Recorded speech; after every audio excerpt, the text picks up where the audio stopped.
আমাদের যে নীতি নির্ধারণী কমিটি, সেই কমিটি আমরা নতুনভাবে এই কমিটিকে নাম দিয়েছি ন্যাশনাল থিঙ্ক ট্যাঙ্ক কাউন্সিল। এই থিঙ্ক ট্যাঙ্ক কাউন্সিলে উপস্থিত আছেন হারুনুর রশিদ খান, ডক্টর মাহবুব হোসেন এবং বিশিষ্ট সাংবাদিক জসিমউদ্দিন সহ আমাদের এই সমতা পার্টির আহ্বায়ক কমিটির আহ্বায়ক এবং সদস্যবৃন্দ, সম্মানিত সকল উপস্থিতি এবং সাংবাদিক ভাইয়েরা, আপনারা জানেন যে বাংলাদেশে এখন পর্যন্ত 54টা নিবন্ধিত রাজনৈতিক দল আছে এবং অনিবন্ধিত 284টি রাজনৈতিক দল আছে। তাহলে এত রাজনৈতিক দলের ভিতরে এখন আমরা কেন আবার যে সমতা পার্টি করতে গেলাম, এটা অনেকে প্রশ্ন করেন যে এত দল আছে তাহলে আবার কেন সমতা পার্টি করার প্রয়োজন হয়ে গেল। আমরা শুধু এতটুকু বলতে চাই, বাংলাদেশে 18 কোটি মানুষ, 18 কোটি মানুষের যে বিভিন্ন মত আছে, বিভিন্ন চাওয়া আছে, বিভিন্ন দাবি দেওয়া আছে এবং নেতৃত্ব দেওয়ার ক্ষমতা আছে। সেই ক্ষমতার জন্য এই 54টা দল এবং 284টা অনিবন্ধিত দল এটা যথেষ্ট না, আরো বেশি রাজনৈতিক দলের প্রয়োজনীয়তা আছে। কারণ জনগণের চাহিদা অনুপাতে, জনগণের কথা, আশা আকাঙ্ক্ষার প্রতিফলন ঘটানোর জন্য আরো অনেক রাজনৈতিক দলের প্রয়োজন আছে বলে আমি মনে করি।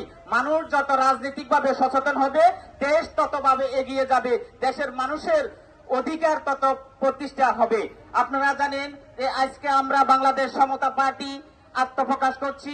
বাংলাদেশ সমতা পার্টির মূল 3টি ভিত্তির উপরে আমরা এই দলটা করার জন্য চিন্তা করছি। সেই দলের প্রথম শর্তটা হলো মৌলিক অধিকারের সমতা, দ্বিতীয় অর্থ হলো যে মানুষের বিশ্বাসের স্বাধীনতা, 3টা হলো উদার গণতন্ত্র। তো অনেকে বলেন যে বাংলাদেশে তো অধিকার তো আছে, আপনারা কোন অধিকারের কথা বলছেন? আমরা বলছি যে বাংলাদেশের মানুষের মৌলিক অধিকার, মৌলিক অধিকার অন্ন, বস্ত্র, বাসস্থান, শিক্ষা, সংস্কৃতি, এইগুলা কিন্তু মানুষ পূর্ণাঙ্গ রূপে কিন্তু পায় না। হ্যাঁ, নানাভাবে কিন্তু মানুষ অবহেলিত হয়, বঞ্চিত হয়। যখন যেই দল রাষ্ট্র ক্ষমতা আসে, সেই দলের লোকেরাই কিন্তু দেখা যাচ্ছে যে কি করে, সুবিধা ভোগ করে। কিন্তু সাধারণ মানুষ, আপামর জনগণ যারা, তারা সেই মৌলিক অধিকার থেকে বঞ্চিত, শিক্ষা চিকিৎসা থেকে তারা বঞ্চিত। সেই জন্য আমরা মনে করছি, সমতা পার্টি মনে করছে, বাংলাদেশের মানুষের যে মৌলিক অধিকার, সেই মৌলিক অধিকারের সমতা থাকতে হবে। আপনারা জানেন যে পৃথিবীব্যাপী 3টা রাজনৈতিক মতাদর্শ আছে, একটা হচ্ছে সমাজতন্ত্র, একটা হচ্ছে কথিত গণতন্ত্র, আর একটা হচ্ছে ধর্মীয় মূল্যবোধ। হ্যাঁ, সমাজতন্ত্রে যারা বিশ্বাস করে, তারা মার্কস লেনিনবাদের আদর্শে বিশ্বাস করে। তারা মনে করে যে রাষ্ট্রীয় সম্পদ, সকল সম্পদ থাকবে রাষ্ট্রের অধীনে, মানুষ তার প্রয়োজন অনুপাতে, চাহিদা অনুপাতে কর্ম করে তার মজুরি নিবে। কিন্তু আমরা সমতা পার্টি মনে করছি যে মানুষের মৌলিক অধিকারের সমতা থাকতে হবে এবং রাষ্ট্রের মালিকানা সবসময় 3টি ভাগে বিভক্ত। একটা হলো ব্যক্তি মালিকানা, রাষ্ট্রীয় মালিকানা এবং সমবায় মালিকানা। আমরা রাষ্ট্রীয় মালিকানা নয়, আমরা মনে করছি জনগণের মালিকানা হওয়া উচিত। ব্যক্তি মালিকানা এবং সমবায় মালিকানার ভিত্তিতে যদি একটা রাষ্ট্র পরিচালিত হয়, তাহলে মানুষ তার মৌলিক অধিকার বঞ্চিত হবে না, মানুষ অর্থনৈতিকভাবে স্বাবলম্বী হবে, কোনো মানুষকে ক্ষুধায় আত্মহত্যা করতে হবে না, কোনো মানুষকে চিকিৎসার অভাবে ধুকে ধুকে মরতে হবে না। সেই জন্য আমরা মানুষের মৌলিক অধিকারের সমতা চাচ্ছি। তারপরে আমাদের দ্বিতীয় মূল শর্তটা হলো বিশ্বাসের স্বাধীনতা। আপনারা জানেন যে মানুষের বিভিন্ন মত থাকতে পারে, ভিন্ন বিশ্বাস থাকতে পারে, বিভিন্ন মতাদর্শ থাকতে পারে, কিন্তু সবচেয়ে দুর্ভাগ্যের বিষয় হলো যে এই দেশে যেই ধর্মের লোক বেশি থাকে, তারা নিজেকে সংখ্যাগুরু মনে করে, অন্য ধর্মের লোকের সংখ্যা লঘু মনে করে এবং নিজেরা তাদের আধিপত্য কর্তৃত্ব বিস্তারের জন্য সংখ্যালঘু যারা আছে, সংখ্যায় বিশ্বাসী লোকদের প্রতি অবিচার করে, নানাভাবে হেনস্থা করে, নানাভাবে তারা তাদেরকে অবহেলিত করে রাখে। আমরা চাচ্ছি যে মানুষের বিশ্বাসের স্বাধীনতা, মত প্রকাশের স্বাধীনতা যেন মানুষ উন্মুক্তভাবে পালন করতে পারে এবং চর্চার স্বাধীনতা যেন থাকে। 3 নম্বর হলো যে গণতন্ত্র। আপনারা জানেন যে গণতন্ত্র নানাভাবে এটা সংজ্ঞায়িত করা হয়। কেউ বলে হয় রাজতন্ত্র, কেউ বলে যে জনগণতন্ত্র, কেউ বলে যে কথিত গণতন্ত্র। আমরা চাচ্ছি যে উদার গণতন্ত্র, যে এই গণতন্ত্রে মানুষ মুক্তভাবে তার কথা বলতে পারবে, মানুষ তার গণতান্ত্রিক অধিকার, ভোটাধিকার, গণতন্ত্র, আইনের শাসন পাবে। সেই 3 লক্ষ্য নিয়ে আজকের এই বাংলাদেশ সমতা পার্টির আমরা আত্মপ্রকাশ করছি।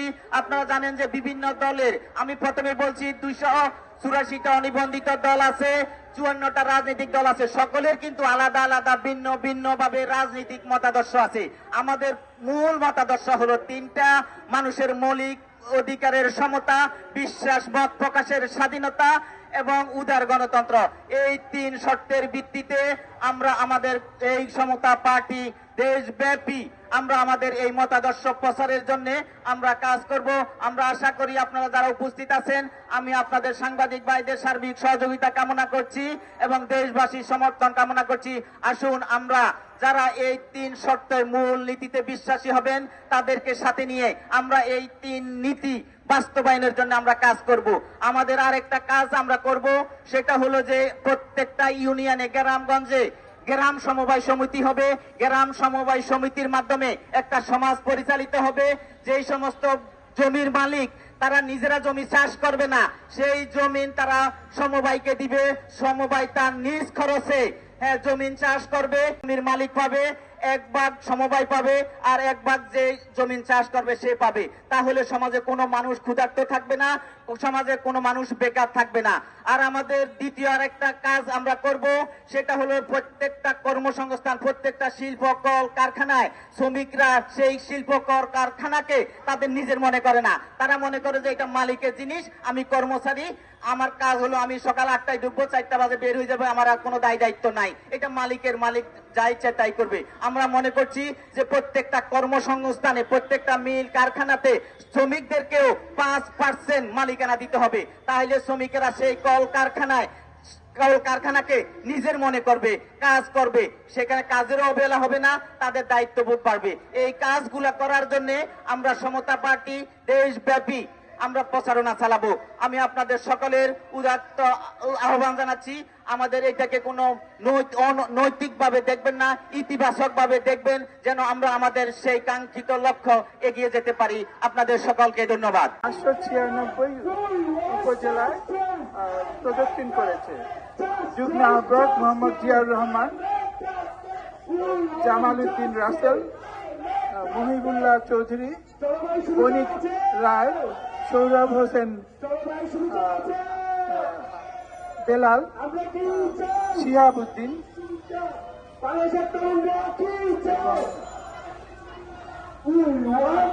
হালিম রাজ, মোহাম্মদ লুৎফুর রহমান, এনায়েত আহমেদ, আবু নোমান, ডেভিডসন, তপন কান্তি ভৌমিক, ফজলুল হক মুন্না, আলী কায়সার, আল কায়সার, জহির আহমেদ, মোহাম্মদ হাসান হাবিব, শফিকুল ইসলাম মেমন, মোহাম্মদ রিপন, মাহবুবা নার্গিস সানু, মোহাম্মদ শহীদুল ইসলাম, মোহাম্মদ আরিফ,